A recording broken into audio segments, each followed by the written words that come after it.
This is the lecture series for distribution management.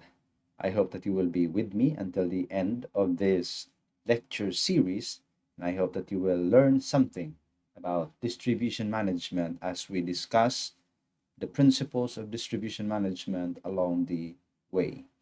Now, let us all remember that any form of business cannot survive in the harsh competitiveness, the competition in the world, without securing a proper supply chain that would lead products, goods, and services from the manufacturers to the target intended audience and customers. And so, this is where distribution management plays a very important role. Now, according to Steele et al. In 2017, a successful business is all about creating, communicating, and delivering superior value to the customers. Now, take into consideration the last portion of this particular quotation taken from Steele et al. In 2017. That is delivering value to the customers, superior value to the customers. This means that it's not just about how quality your product is, what quality assurance measures you have been into, but the most important thing is you'll be able to communicate being value at a particular point, especially after a decision to purchase or to subscribe goods and services. Successful business, therefore, is not only about products, but it is about the customers on how you create these products to the satisfaction of the customer's needs and wants. We begin this discussion with SIVA, a consumer-centric marketing mix. Now you might say, well, we already have a marketing mix. Product, price, promotion, and place. And there are additional elements that have been added through time on the marketing mix. But the question is, how do you actually create an edge in the marketing mix? How do you create an edge in the elements of the marketing mix? Because without that, there is a tendency that you will fail in the market. And so we have to create and establish an edge over our competitors. And so we have to adapt a perspective based on the consumers.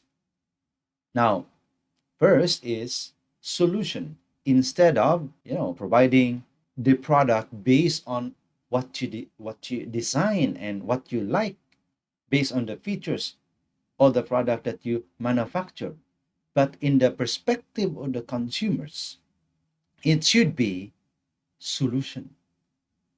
Will this particular product provide an answer to my problems or fix these problems that I actually face on a daily basis? Or will that particular product be some kind of a means by which life as a consumer or as a customer will become easier instead of making it difficult? So instead of products, we say solutions. We will ask for something that is practical, right? Something that is relevant in the perspective of our customers. That is the reason why in the development of products, we always ask our target and intended customers so that we will know whether or not these particular products actually provide some kind of a solution to existing problems that is faced by our customers. Next is information. Information. Now, this information are messages that you send out to your customers and to your target audience, upon which this information serves as a educating factor that would enable your customers to decide, hopefully on a positive note, and make some kind of a purchase decision on your product. And not only that, but in the modern time where consumers actually have information readily available in their own palms through the smartphones and probably their laptops, you must be visible in all of these modes of information sources, like the radio, the internet, the social media, right? So it is very significant that you get through the message directly to your target audience.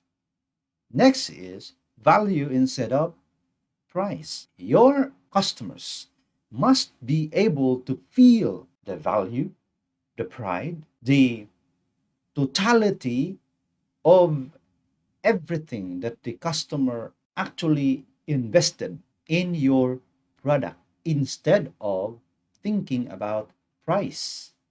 How much will I price this particular product? No, it should be what value will my customers feel upon purchasing or getting hold of my product. Next is access. We should not be on a company or organizational perspective only, that we will be taking into consideration the channels or the distribution channels that we will use, things that are related to decision making powers on those that are at the strategic level of the company, that decides on what are the best options among the channel partners that are available in a specific geographic location. No, it should not be only that case. It should be about accessibility.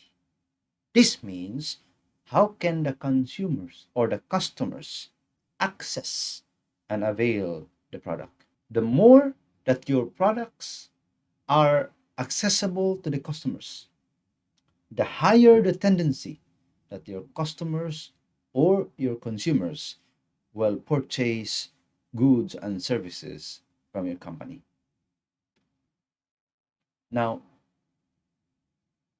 speaking of access or accessibility of your product in a specific geographic location, we now have to go to the concept of distribution management, the field of distribution management.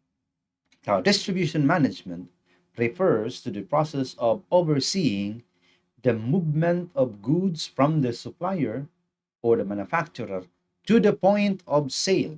It is an overarching term that refers to numerous activities and processes such as packaging, inventory, warehousing, supply chain, and logistics.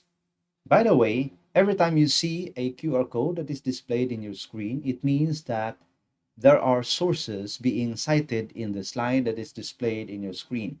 So you can scan on that particular QR code and you'll be redirected to the source of the information we are discussing in this particular slide.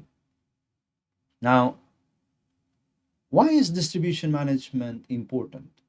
For the distributors and the wholesalers, this is important because it ensures maximum profitability by delivery of goods as fast and as efficient as possible to the intended customers or the clients. For the manufacturers, it helps facilitate the transfer of goods towards the desired target audience. And for the consumers and customers, for fast transactions and outright wants or need satisfaction. Let's say, for example, you want to purchase online. The distribution management works efficiently that in a matter of 2 3 days, your parcel that is delivered from mainland China or from anywhere in the world actually arrives at your doorstep. It is very efficient, especially in the modern time where you can actually track where your parcels are in every points of the distribution process. So you can actually see where your products are at the present moment. And so that is how important is distribution management. Now, in the distribution management, there are channels, and these channels are the elements that interconnects the end consumer and the manufacturers. And so what are these elements? These elements are called channels. What are or what is a distribution channel? A distribution channel is a chain of businesses or intermediaries through which a good or a service passes until it reaches the final buyer or end consumer. Distribution channels include wholesalers, retailers, distributors, and even the internet. Now, to understand what a channel is, it is simply a path of which goods and services must travel in order to reach the target consumer. So let's say, for example, you want to purchase a product that is manufactured in China. Each of the point of which your product will be handed into is called a distribution channel. Wherever you are in the world, when you order products from anywhere, there is a distribution management system that is in place to ensure that your product arrives in your doorstep. In another perspective, on the perspective of the manufacturer and wholesalers, distribution channel means each of the distributors, each of the elements that will carry your product towards your intended target audience. Let's say, for example, if I am a manufacturer of toothpaste, I should be taking into consideration where are my target audience or target customers are. And so let's say, for example, if I am a manufacturer of toothpaste and I need to deliver these toothpaste to the end consumers, and so I need to select distributors, I need to select retailers, I need to select agents. And these intermediaries serve as a marketing channel, in my perspective, to ensure that when a consumer orders something to me, it will pass through these particular channels in order to arrive at the target audience or the target customer. Now, there are direct and indirect channels. Now, direct channels allows the consumer to make purchases from the manufacturers, while an indirect channel allows the consumers to buy goods from a wholesaler or a retailer. Indirect channels are typically for goods that are sold in traditional brick and mortar stores. Now, in previous years where the internet is probably at its infancy, or probably in those times where internet is not yet or was not yet invented, there is no other choice but to undergo what we call as an indirect channel of distribution. Why? Because you cannot purchase one can of sardines to the manufacturer. But at this particular moment in time, by ordering it online, it will be delivered in your doorsteps. Even if you order one piece of a unit manufactured by a certain company somewhere else in the world. And so distribution plays a very important role in the delivery of products from one point to the other. And to be specific with that, from the manufacturers through different intermediaries and ends at the consumers and the customers. I hope that you learned something in this discussion. Thank you for watching.